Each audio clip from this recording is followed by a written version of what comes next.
আজ আমি বানাবো মিষ্টির দোকানের মতো গুজিয়া।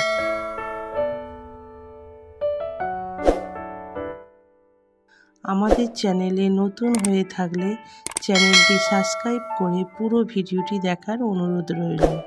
গুজিয়া বানানোর জন্য প্রথমে গ্যাসে ননস্টিক কড়াই বসিয়ে 2 চামচ ঘি দিয়ে গরম করে নিতে হবে।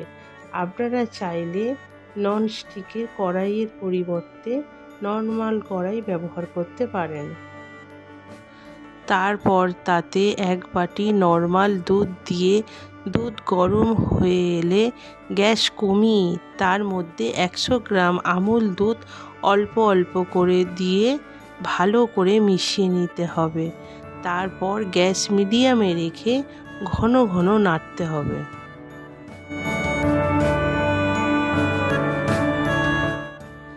এরপর তাতে পছন্দ মতো চিনি ও এলাচ গুঁড়ো দিয়ে ভালো করে মিশিয়ে শুকিয়ে নিতে হবে। অন্যদিকে একটা পাত্রে ঘি লাগিয়ে শুকিয়ে নেওয়া মিশ্রণ রেখে অল্প ঠান্ডা হয়ে এলে ছোট ছোট লেচি করে নিয়ে হাতের সাহায্যে ছোট ছোট করে গুজিয়ার আকারে গড়ে নিতে হবে। একই রকমভাবে সবগুলো গুজিয়ার আকারে গড়ে নিলাম।